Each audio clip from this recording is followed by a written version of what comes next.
Udah mulai direkam.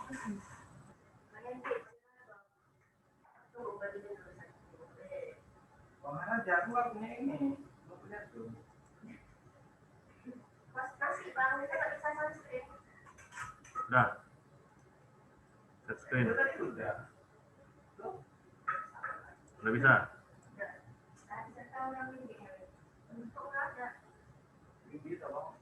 Bisa nggak?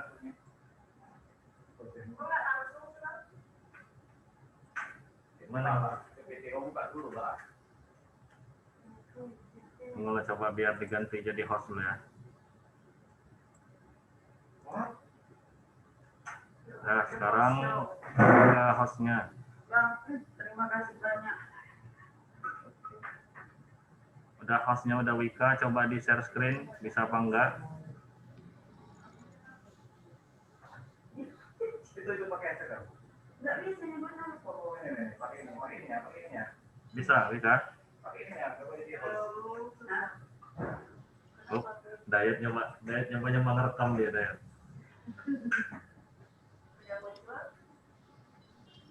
Oke. Nah, silakan moderatornya.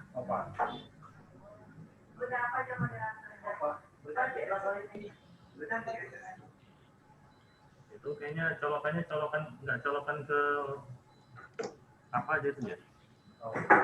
Dawik, biar kita mulai. Bagaimana pemateri? Apakah sudah siap? Biar langsung saja kita mulai.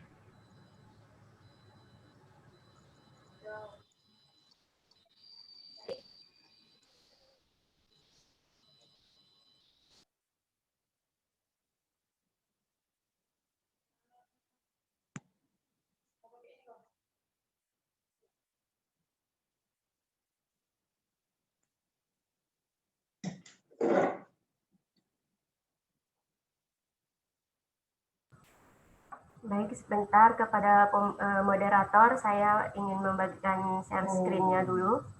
Dan dibuka dulu. Suaranya masuk loh. Karena kita dekat-dekatan ya.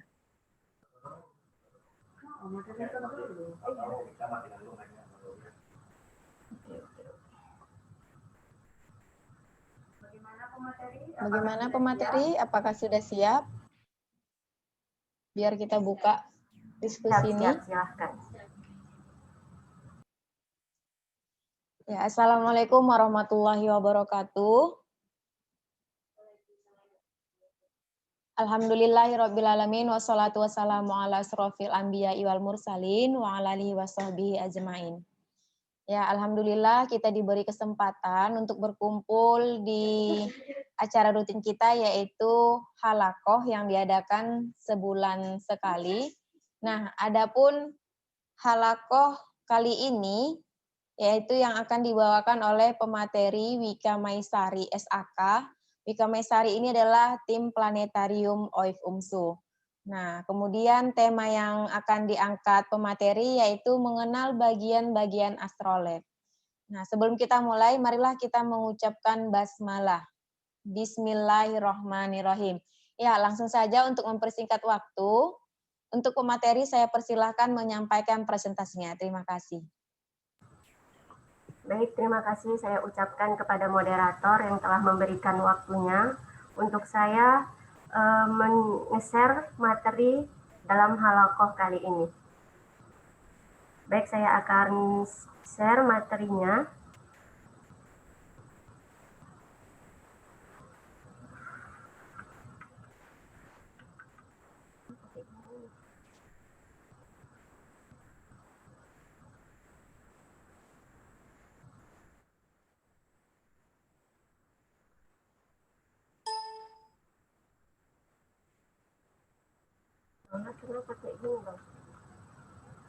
Baik, Assalamualaikum warahmatullahi wabarakatuh.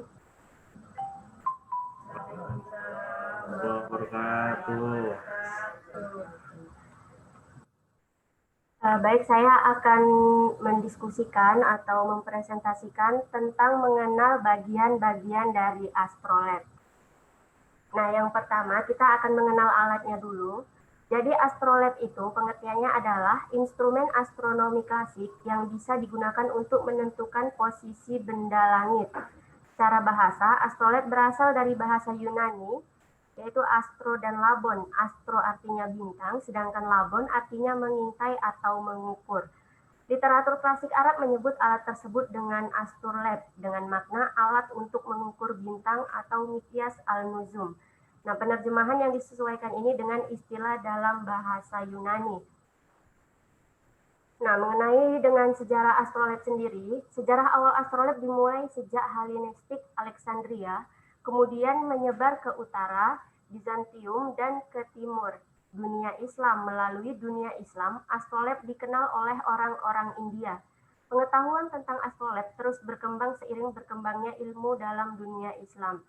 Jadi sehingga astrolab ini dikenal di dunia barat, Afrika Utara, dan juga di Spanyol.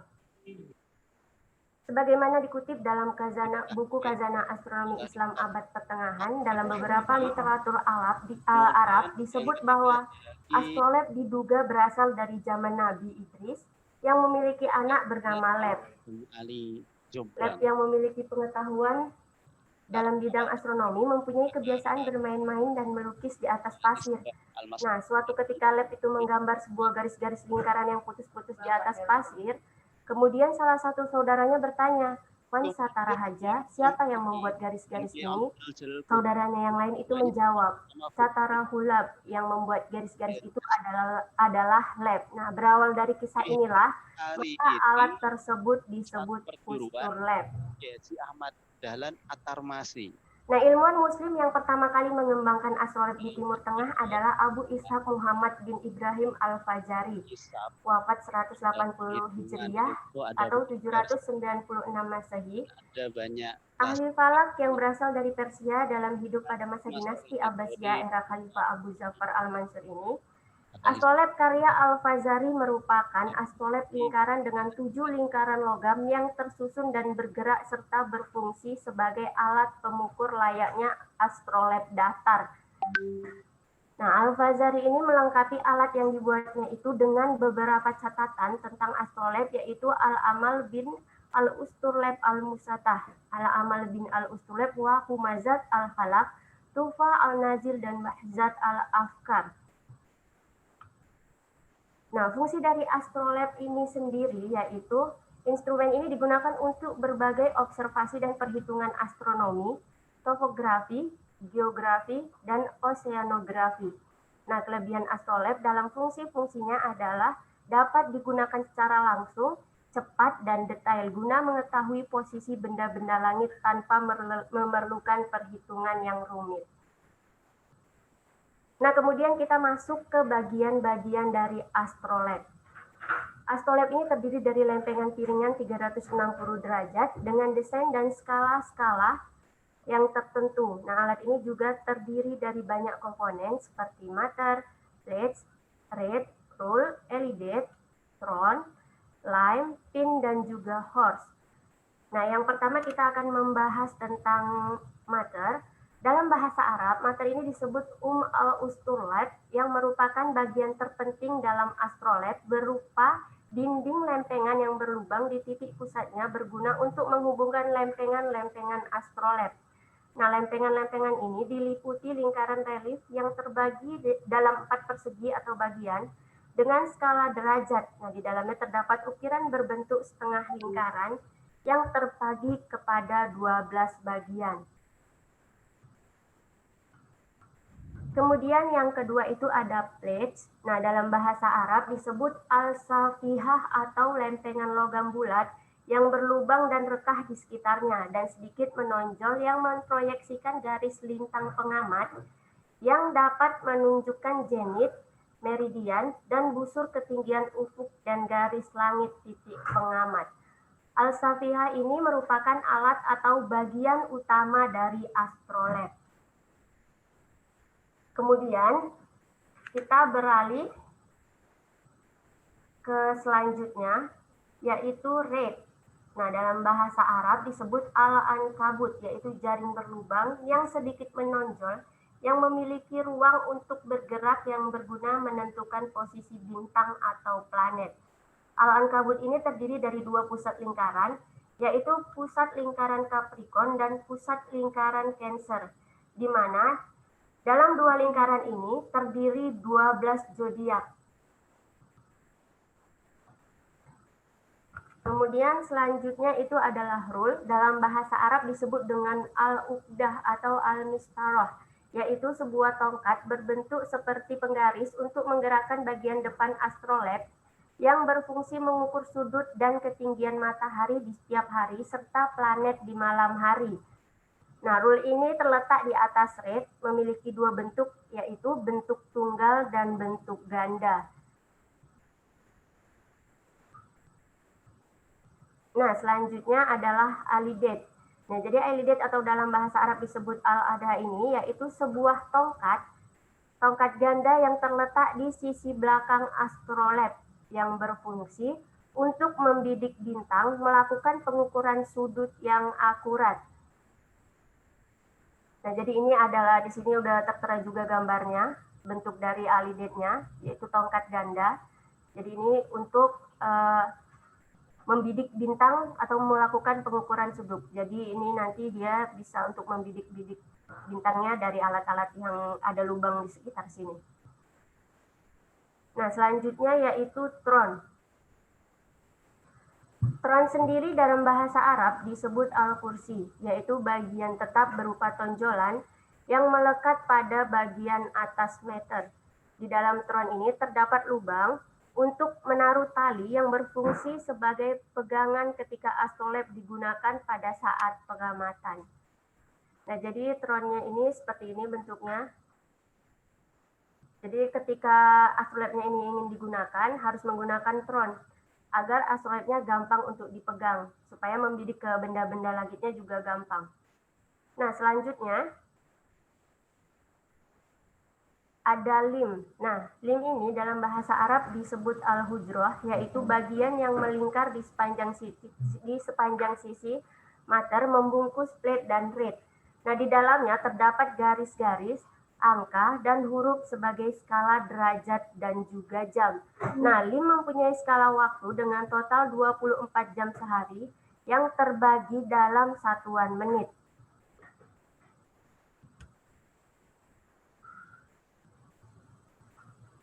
Nah, yang ini adalah pin. Jadi pin itu seperti ini bentuknya, adalah bagian yang berfungsi untuk mengikat semua bagian astrolab sehingga tersusun menjadi satu secara utuh dan juga urut. Pin terletak pada pusar mater sebagai titik poros bagian yang berputar seperti plates, red, rule, dan juga alidet.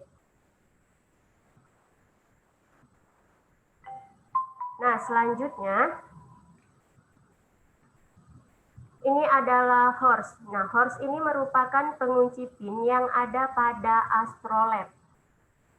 Jadi bisa kita lihat di sini ada pengunci dari pin tadi. Jika pinnya ini, jadi horse-nya itu penguncinya ini. Karena bentuknya mungkin seperti kuda, jadi disebut juga dengan horse. Jadi merupakan pengunci pin yang ada pada astrolab. Jadi ketika tidak ada pin dan juga horse-nya, astrolab ini tidak bisa bersatu dengan sempurna. Jadi dia hanya menjadi pengikatnya saja.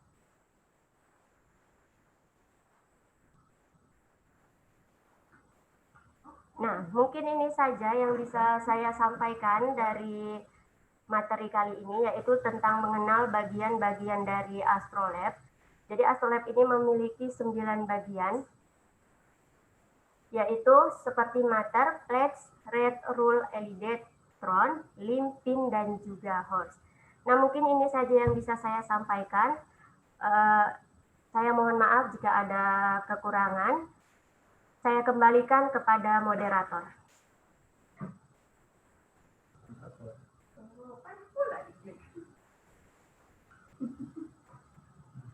Ya, terima kasih kepada pemateri yang telah menyampaikan ilmunya. Nah, dapat kita dengar bersama-sama bahwasanya materi yang disampaikan pemateri yaitu khusus membahas tentang mengenai bagian-bagian dari astrolab. Nah, di sini kami membuka sesi tanya jawab. kepada para audiens jika ada yang ingin ditanyakan atau didiskusikan seputar tentang bagian-bagian astrolab, kami persilahkan.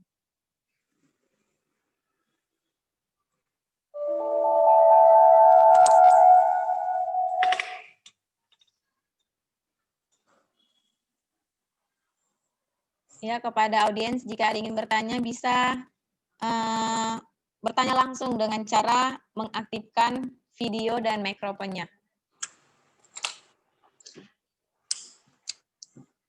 Nah, wah, ternyata astrolab itu adalah perkakas astronomi kuno yang biasa digunakan untuk menerjemahkan fenomena langit. Nah, itu seputar tentang pengertian dari astrolab. Nah, sekali lagi jika kawan-kawan yang ingin bertanya tentang bagian-bagian dari astrolab.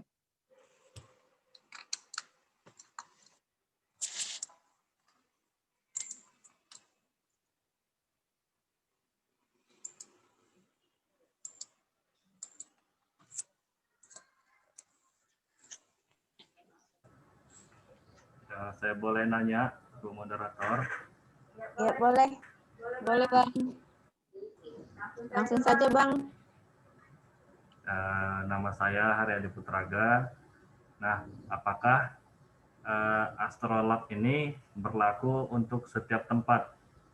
Contohnya, misalnya kalau Rubu Mujayab, kita bisa gunakan di mana saja, gitu. Apakah astrolab juga bisa kita gunakan sedemikian rupa, atau ada ketentuan dalam penggunaannya tersendiri? Terima kasih. Assalamualaikum warahmatullahi wabarakatuh. Waalaikumsalam warahmatullahi wabarakatuh. Terima kasih atas pertanyaannya. Nah, saya akan bertanya ke pemateri, apakah pertanyaan ini akan ditampung terlebih dahulu atau langsung dijawab? Baik, terima kasih kepada moderator. Nah, tadi pertanyaannya adalah apakah astrolab ini bisa digunakan di mana saja, seperti itu ya? Nah, jadi menurut saya astrolab itu bisa digunakan di mana saja sesuai selagi tidak ada penghalang untuk melihat benda-benda langit yang ingin kita tuju. Seperti misalnya di tengah laut bisa, di dataran-dataran tinggi juga bisa, jadi seperti itu. Yang penting untuk saat kita membidik benda-benda langitnya, tidak ada hambatan apapun yang menghalangi astrolab tersebut. Nah, seperti itu, moderator. Ya, terima kasih kepada pemateri atas jawabannya. Apakah kepada penanya cukup jelas atas jawabannya? Masih agak bertanya juga ini. Soalnya misalnya saya ingin pakai astrolabnya di Medan. Jadi apakah di Papua astrolab itu juga bisa saya gunakan? Atau misalnya ketika saya di Rusia gitu, apakah astrolab yang saya gunakan ini juga bisa yang digunakan di Medan bisa digunakan di Rusia juga begitu? Ya, baik. Bagaimana pemateri? Langsung dijawab atau mau ditampung?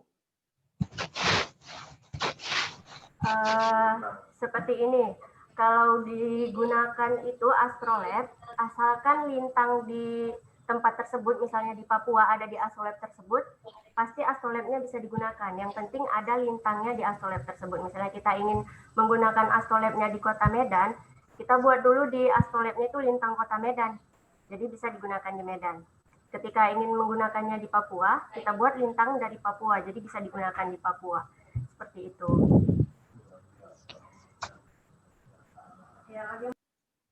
Ya, bagaimana kepada penanya? Apakah cukup jelas? Atau kalau belum jelas bisa kita lemparkan kepada rekan-rekan, ada yang bisa menjawab atau mendiskusikannya?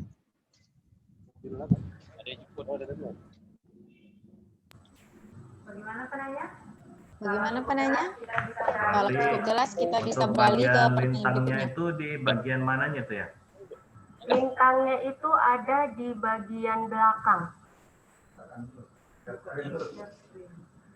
Bisa coba ditunjukkan atau share screen Sebentar atau ya, bagaimana? saya share screen dulu.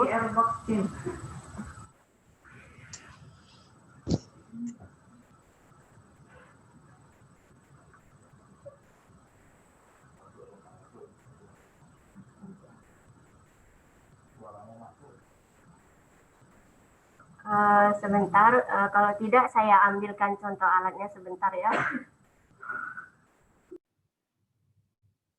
Oh ya, boleh, silakan.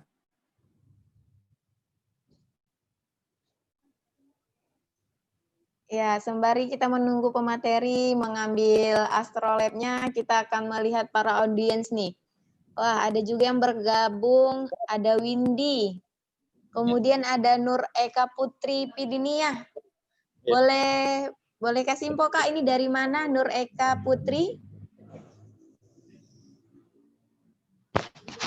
Mana? Nil Kak? Dari Sidoarjo, Kak. Dari mana Kak? Mana? Sidoarjo, Jawa Timur. Dari Jawa Timur. Wah, sepertinya kita bergabung nih sama teman kita dari Jawa Timur, yaitu Nur Eka Putri. Selamat bergabung Kak di Halakoh tim OIF UMSU. Panggil. Ya, selanjutnya di sini pemateri sudah standby nih mengambilkan alatnya. Ya, bagaimana pemateri? Langsung saja. Baik, jadi ini adalah contoh astrolab yang ada di OIF UMSU. Jadi ini sudah disesuaikan dengan dengan lintang, sudah kelihatan? Sudah ya. Jadi ini sudah disesuaikan dengan lintang Kota Medan. Jadi ini sudah bisa diamati untuk wilayah Medan. Jadi ini piringan yang di dalam ini yang berwarna abu-abu, ini yang harus disesuaikan dengan lintang Kota Medan. Ketika kita ingin mengamatinya di Papua, ya garis yang di dalam ini, garis-garis yang di dalam ini harus sesuai lintang Papua. Jadi harus disesuaikan dengan tempat yang ingin kita amati. Nah, seperti itu. Ya, bagaimana penanya? Apakah cukup jelas? Ya, oke, siap. Ya, sepertinya cukup jelas ya. Ya, ada penanya lagi? Pada kawan-kawan? Ada. Oh iya, kepada Saudara kami persilakan untuk bertanya. Oke. Nah, pemateri saya mau bertanya. Jadi untuk ukuran dari astrolab, besar kecilnya astrolab atau bidangnya ya, itu itu kira-kira berpengaruh nggak sama benda-benda langit apa saja kira-kira yang bisa kita amati kayak gitu? Apakah kalau misalnya yang kecil tuh terbatas, kalau yang besar itu bisa kelihatan semua kayak gitu? Ya, bagaimana pemateri? Apakah langsung dijawab saja? Baik, langsung saja saya jawab. Nah, untuk ukuran tadi ya, apakah berpengaruh atau tidak? Nah, untuk ukuran sendiri itu berpengaruh. Ketika astrolabnya kecil, jangkauan benda-benda langit yang dilihat itu tidak terlalu banyak. Jadi, kita istilahkan ini adalah langit. Jadi, langit yang terlihat, benda-benda langit atau bintang-bintang yang terlihat itu cakupannya hanya sekitar ini saja. Ketika ukuran astrolabnya semakin besar, maka terlihat langit itu akan semakin lebar cangkupannya. Jadi benda-benda ataupun bintang-bintang yang kita lihat itu akan semakin banyak. Tuh. Jadi kalau cara menggunakannya diangkat kayak ini, Gimana? berarti Habis waktunya, Bang. enggak.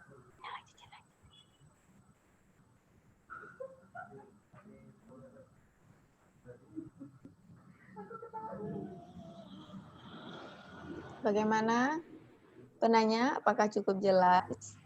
Ya, jadi kalau misalnya itu kan ngegunainnya kita angkat gini kan. Iya. Nah, jadi kalau yang besar itu, kalau kita mau cakupannya besar, gimana? Nah, yang besar kan nggak bisa gitu. Ya, mungkin kalau yang besar, saya juga ada di sini, tadi ada di slide pertama ya, foto yang besar. Jadi mungkin penggunaannya nggak bisa kita angkat, soalnya berat. Jadi kita letakkan aja ke meja atau gimana, terus kita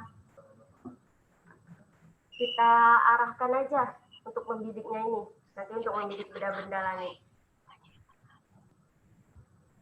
Jadi nanti dia akan, kalau yang besar itu kan nggak mungkin kita angkat-angkat, kita letakkan aja di atas meja atau apa, arahkan ke benda langit yang ingin kita bidik. Kalau yang kecil kan gampang, yang kecil ini juga bisa kita bawa kemana-mana kan, ketika ke laut atau ke gunung, tinggal bawa aja, tinggal arahin. Kalau dipegang gini kan lebih gampang. Jadi sebaiknya kalau jika ingin yang dibawa juga itu yang kecil saja.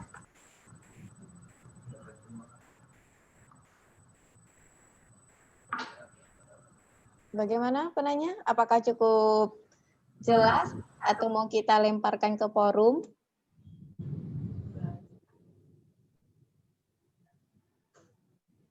Tak kedengaran.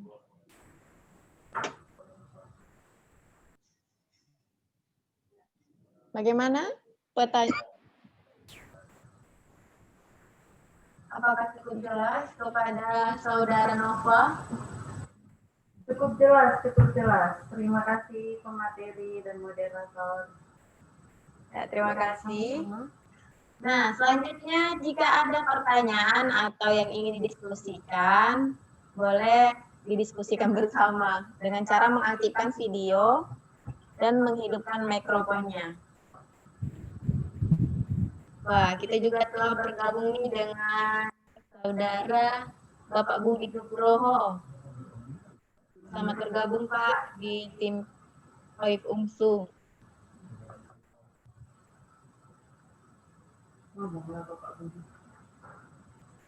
Ya, bagaimana? Apakah ada Pertanyaan lagi?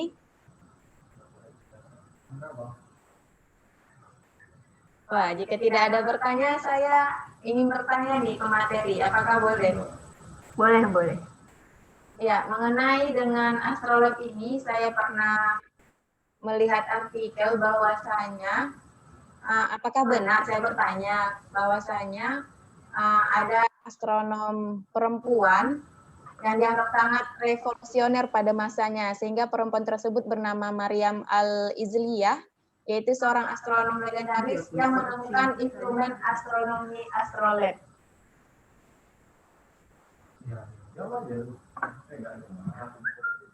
Ya, itu saja kira-kira pertanyaan dari saya. Terima kasih.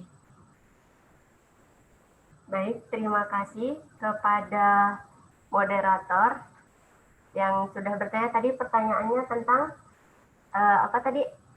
Astronom.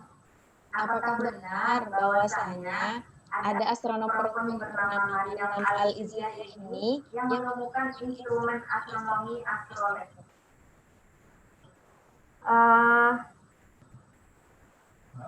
Sesuai menurut bacaan saya yang sudah pernah saya baca, saya baru mendengar bahwa ada astronom wanita yang menemukan ya tadi Mbak. Iya. Yang menemukan astrolab itu. Instrumen itu. Jadi mungkin saya bisa mungkin yang lain bisa ada yang bisa menambahkan, mungkin ada yang mengetahui bahwa ada astronom wanita yang menemukan astrolab ini.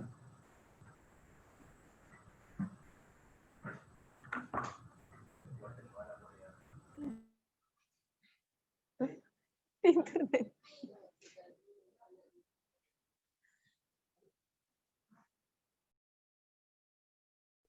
Ya, sembari menunggu jawaban atas pertanyaan dari saya, sepertinya ada pertanyaan juga nih dari room chat. Sebentar kita akan bacakan. Pertanyaan dari Bapak Budi Nugroho. Kepada pemateri, saya izin bertanya, bisa dijelaskan salah satu cara penggunaan astrolab? Nah, salah satu penggunaan astrolab.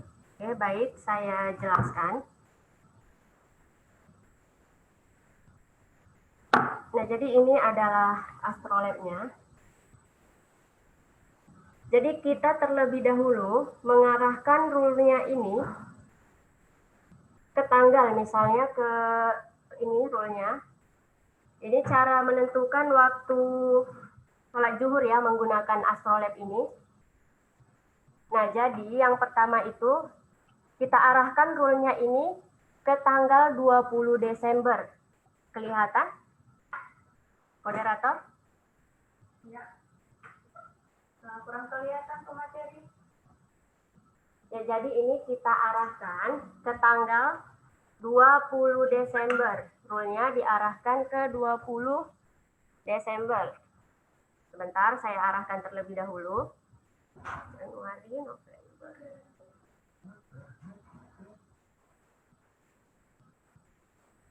Nah, setelah diarahkan ke 20 Desember, lalu lihat nilai rule-nya.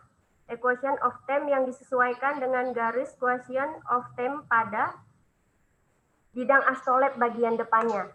Nah, maka nilai equation of time-nya yang didapatkan yaitu 2 menit. Mohon maaf pemateri, sepertinya Kelihatan? kurang jelas alatnya, instrumennya. Terlihat? Iya, cukup jelas. Nah, jadi kita misalnya mengamati waktu sholat zuhur menggunakan astrolabe ini. Pertama, arahkan rule-nya itu ke tanggal 20 Desember. Nah, setelah ke tanggal 20 Desember, terus nilai quotient ini of time-nya yang disesuaikan dengan garis quotient of time-nya pada bidang astrolabe yang bagian depan ini, maka nilai equation of time-nya itu yang didapat yaitu 2 menit. Nah, setelah itu, kemudian arahkan rule-nya pada bagian belakang astrolabe, tepat di atas lingkaran meridian atau jam 12. Jadi kita arahkan terlebih dahulu ke arah jam 12. Itu Wik, tadi pertanyaannya Wik.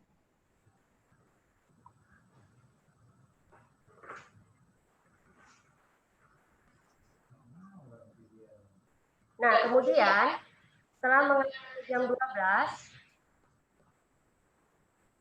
Kurang mundur lagi pemateri, instrumennya. kurang mundur, Iya, sepertinya kurang geser aja pemateri bangkunya. sebentar ya.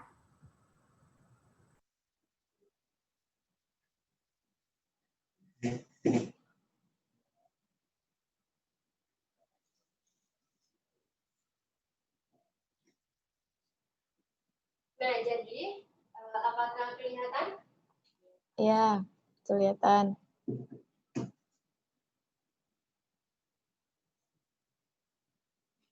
Nah, caranya tadi kan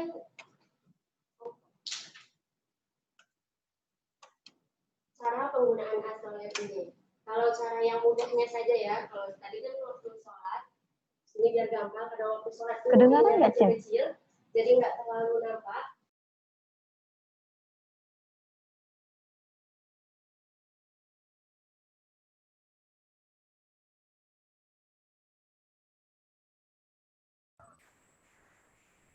Nah, tidak terlihat karena terlalu kecil-kecil, jadi kita menggunakan ini saja, langsung saja yang alat pembidiknya yang ada di belakang sini. Ini tinggal kita arahkan aja ke benda langitnya. Jadi seperti ini. Misalnya benda langitnya ada di sana, kita arahin aja untuk membidik seperti ini. Dan kita lihat dari lubang ini.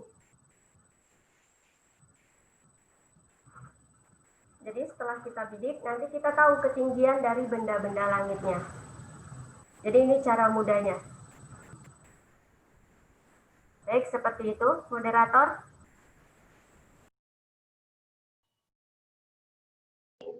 Ya, terima kasih kepada pemateri atas jawabannya. Nah, apakah penanya cukup jelas atas jawaban dari pemateri?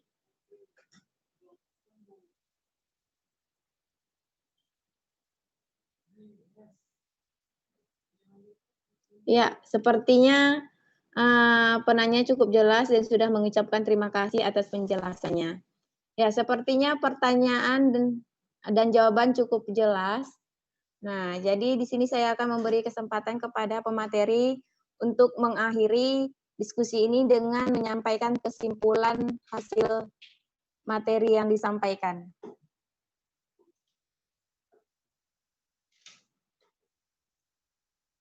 Baik, terima kasih saya ucapkan kepada moderator yang telah memberikan kesempatan untuk menjadi pemateri pada diskusi kali ini.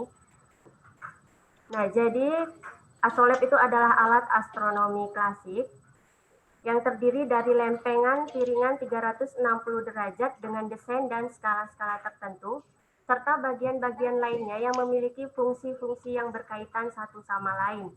Nah, yang komponennya tadi antara lain yaitu meter, plate, rate, rule, tron, limb, pin, dan juga horse.